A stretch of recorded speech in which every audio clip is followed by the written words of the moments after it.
के घर में गौ माता हाथ ठाइए करो, हाँ ठाके रखो, ठाके रखो भाई। ये तो पहली बार नजारो देखो महाराज, जोरदार तालियां हम बजाओ थारे वास्ते। लगभग लगभग सबके घर में महाराज गौ माता है, नहीं तो आजकल तो महाराज हम कार्यक्रम में जावा तो गौ माता वो लोही की गौ माता हमको भेंट दे देते हैं। अरे मैंने कहा भाई ये जमाना बदल गया, बोल गाय वो लोहे की देने लाती। आप लोग सच्चे गो भक्त और सच्चे सनातन धर्मियों अपने लिए अपना अभिनंदन करो। जिस घर में गौ माता की सेवा होती है, जिस घर में माता पिता का सम्मान होता है, उस घर में चारों धाम होते, सारे तीर्थ होते, सारे पुण्य होते, उस घर में ही स्वर्ग होता है। तो आप स्वर्ग में रहते हो, यदि आपके घर में गौ माता है तो ये काम तो करना ही चाहिए। अगली एक दो बात और, आज दोपहर का भोजन हुआ नहीं है ना, हम भी ऐसे आए अभी।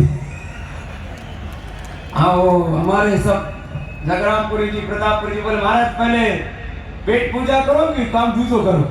मैंने कहा पेट पूजा बाद में, पहले अपना जो मेन काम है वो करके आओ, पहले अपनी मजदूरी करना फिर दिहाड़ी लाना। भाई ये तो मजदूरी है। साधु को सबसे पहले धर्मोपदेश करना चाहिए, तो धर्मोपदेश चल रहा है। गौ माता की सेवा करो, बड़ों की बात मानो, बड़ों की इज्जत करो, और परिवार में घर में मिलकर रहो, और कोई जात पात नहीं करो। भगवान ने केवल एक मनुष्य जाति बनाई है, बाकी जाति हमने पैदा की, एक मनुष्य की जाति है। तो मैं बार बार कहता हूं, हम सभी एक ईश्वर की संतान। मेरे साथ बोलो, हम सब एक ही पूर्वजों की संतान, एक ही धरती माता की संतान। हमारा सबका डीएनए एक जैसा है, सब टेस्ट करके देख लिया है।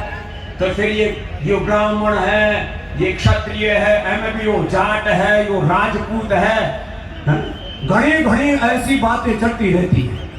ये क्षत्रियों में भी राजपूत, फिर क्षत्रियों में भी अहीर जाट गुर्जर, ये नया नया कार्यक्रम है। वैश्यों में भी सो तरह के वैश्य, शूद्रों में भी सो तरह के शूद्र, दलित, आदिवासी, वनवासी, पता नहीं सो तरह का बखेड़ा छेड़ रखा है। तो एक संकल्प लेकर के जाओ, हम एक ईश्वर की संतान, एक पूर्वजों की, एक धरती माता की, एक भारत माता की संतान, सभी समान, सभी महान, कोई ऊंच नीच का भेदभाव आपस में नहीं करना, सब समाज को मिलजुल करके रहना, ये संकल्प लेकर के जाओ। तो हिंदू समाज को, तो हम सनातन समाज के लोगों को कोई बांट ना सकेगा। नहीं तो ये पॉलिटिशियन लोग बड़े खतरनाक होते हैं, बांट देते हैं। ये तो अच्छा है हिंदुस्तान के सौभाग्य से इस समय देश का राजा, देश का प्रधानमंत्री भी हमको अच्छा मिला हुआ।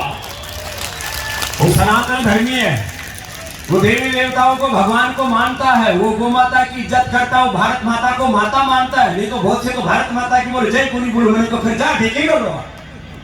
तो भाई बहनों, आपको अपने इन मूल्यों का आदर करना है, और अपने सनातन धर्म के जो मूल मूल्य हैं उनको कभी भूलना नहीं है। अगली बात, जात पात में विश्वास नहीं करना, मिलजुल करके प्यार मोहब्बत से रहना। और गांव में किसी एक आदमी को कोई रोग दुख तकलीफ हो जाए तो पूरा गांव मिलकर के उसकी सहायता करे, ऐसा वातावरण समाज में बनाओ। यह है हमारी सनातन संस्कृति। एक दूसरे की सेवा करो, संगच्छध्वम संवदध्वम सर्वमनांसि जानतम एकत्वम रूपश्यत मित्रस्य चक्षुषा सर्वाणि भूतानि समीक्षन्ताम्। ये है हमारी, ये है वैदिक उद्घोष। ये वेद ये महाराज जगराम जी ने गुरुकुल में पढ़े, हम बोला ये बोले कम है, ऐसा हिस्सों को भी मैं बोल दूं। तो बस ये बात समाज में मिलजुल के मंदिर मस्जिद गिरजाघर में बांट दिया भगवान को, धरती बांटी सागर बांटे, मत बांटो इंसान को। बहुत मामला गड़बड़ हो गया है। लास्ट, अच्छा ये राजस्थान के टीलों में भी ये कोलगेट वाले घुस गए। एक हकीकत की बात है, ये हमारे वो चुनीलाल, एक बालक है चुनीलाल, कटे उठे बैठे हुए, एक गांव में गया तो टीला में ले गए हमने चुनीलाल जी। तो उठे 90 या 100 साल का एक बुजुर्ग मिल गया। मैंने कहा थारा दांत तो 32 का 32 है, 36 का 36 है। मैंने कहा 36 ही तो थारी तो बहुत बढ़िया है, कौन सी दांतन करो? बोले दातुन किए हुआ है। मैंने कहा दातुन में नीम की बबूल की क्या करो? बोले शेरों को मुंह किसने धोए, लो।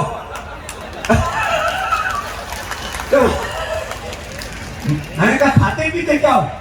बोले ऊँटनी को दूध पियो, बकरी को दूध पियो, कभी भेड़ों मिल जाए तो वही चेपता। और दांत इतने जबरदस्त, लेकिन थाली ढानियों में गांव में कोलगेट बड़ा घुस गया।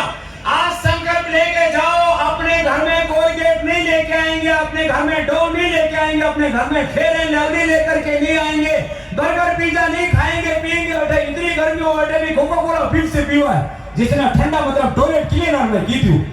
अब बताओ ये मामला गड़बड़।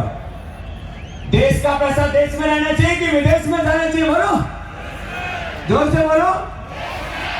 तो जब तुम कोलगेट लेके आते हो, पेप्सोडेंट लेके आते हो, डो लेकर के आते हो, लक्स लाइफ बॉय लेके आते हो, और फेयर एंड लवली है, छोड़िए सुन लो, वो फेयर एंड लवली लेके आओ, वो सफेद सफेद क्रीम लगा के यूं सोचा कि मैं गोरी हो जाऊंगी। हरियाणा के एक आदमी अपने भैंस के पुट्ठे ऊपर 5 साल लगा, ये एक मिनट की गोरी ना बन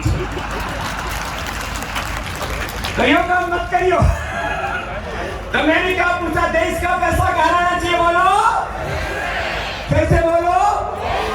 इसलिए हमने गीत गाए, मेरा हो तन स्वदेशी, मेरा हो मन स्वदेशी, मर जाऊं तो भी मेरा होवे कफन, शासन बने गांव स्वावलंबी, मैंने राष्ट्र स्वावलंबी, नीति है स्वदेशी। तो सुनो, अब मैं ये तो नहीं कह रहा कि खाली पतंजलि का इलाज हो, लेकिन कोलगेट से 100 गुना अच्छो है दंत कांति।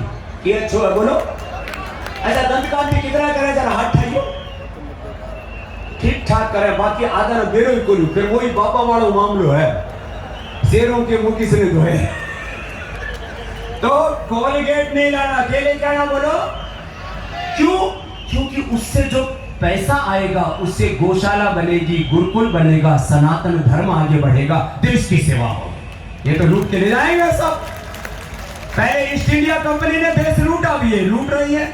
अपने देश का साबुन, अपने देश का शैम्पू, अपने देश के प्रोडक्ट यूज करो, क्यों विदेशी कंपनियों को अपने धन की बर्बादी कर रहे हो? तो ये संकल्प लेके जाओ, स्वदेशी अपनाएंगे, देश को बचाएंगे। बोला क्या बोला? स्वदेशी अपनाएंगे। ये कोई कंपनी का नारा नहीं है, ये एक राष्ट्र के स्वावलंबन और आत्मनिर्भरता का नारा, और पतंजलि का तो संकल्प है। हमने जो पुरुषार्थ किया, उससे जो अर्थ मिला, उसको हमने परमार्थ करने में लगाया, और एक समर्थ भारत पर वैभवशाली हम सब मिलकर के भारत बनाएंगे, ये संकल्प है हमारा। तो ये आज की कुछ बातें मैंने वो बताई कि अपने जीवन में जीना कैसे है, करना क्या है। बाकी रोज अपना इष्ट देवता का ध्यान करो। मैं देख रहा हूँ गांव में आते आते ग्राम देवता, कुल देवता का जीवंत रूप यहाँ राजस्थान की धरती पर देखने को मिलता है।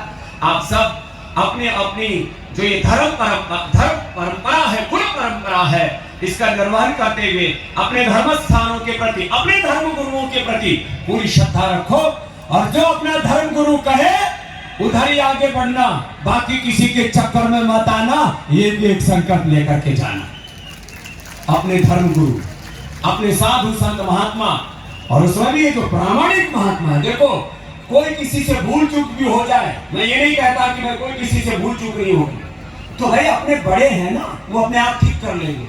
लेकिन आज भी पूरी दुनिया में सबसे शुद्ध कहीं साधु है तो सनातन धर्म के साधु। एक बार जोरदार अभिनंदन अपने धर्म के ध्वजावाहकों के लिए। और पुनः एक बार हमारे उन ब्रह्मलीन निर्वाण को प्राप्त जिन्होंने किया तपस्या की, ऐसे धर्मपुर जी महाराज जी, और वो जो धर्म का झंडा गाड़ के गए उसको आगे बढ़ाने हमारे महापुरुष, इन सब महापुरुषों के चरणों में प्रणाम करता हुआ आप सबके बीच में हम इसलिए आए क्योंकि हमको जब कोई सनातन धर्म का साधु जब याद करता है और ये कहता है कि महाराज अटे लाखों लोग आ रहे हैं अपने साधु ने सुनने वास्ते, तो फिर वहां आना हम अपना धर्म मानते हैं, हम अपना कर्तव्य मानते हैं। इसलिए इतनी दूर से चल करके आपके बीच आए तो कोई एहसान करने नहीं आए, ये हमारा धर्म है। और आने वाले समय में पूरी दुनिया अब सनातन धर्म को ही फॉलो करेगी और जीने का कोई रास्ता नहीं। वेदा हमें तम पुरुषम महानतम आदित्य वर्णम तमसा पुरस्तात् तमेव विदित्वा मृत्युवेदि नान्यः पंथा विद्यते अनाय। तो आज अब देखो, पहले प्रवचन मेरु होती है, अब एक प्रोटोकॉल होता है ना। अब हमारे आचार्य महामंडलेश्वर जी जो हमारी इस साधु परंपरा के, इस धर्म परंपरा के, सनातन परंपरा के हमारे अलग अलग मत मन संप्रदाय है, उसमें जूना पीठ, ये जूने का मतलब पुराना ही होता है। अपने बैठे भी जून बोला, गुजरात में भी जून એટલે बहुत पुराना सनातन। तो जूना अखाड़ा मतलब जो सनातन अखाड़ा हमारा, उसके हमारे पीठाधीश्वर हैं। ऐसे हमारे क्षत्रिय ब्रह्मनिष्ठ एक ऐसे सन्यासी जिनके पास में शब्दों का भी सामर्थ्य है, शब्दों के तो शहंशाह है। माने पूज्य महाराज श्री, हम तो थोड़ी बहुत फिर भी लोक भाषा बोल लेते। महाराज जी तो लोक भाषा के बजाय शास्त्र की जो श्लोक की मंत्रों की भाषा है उसी में ज्यादा बात करते हैं। तो थे ध्यान से बैठो और सुनो, अपने गुरु बात कहे ना, हम तो बीच बीच में थोड़ी हरियाणी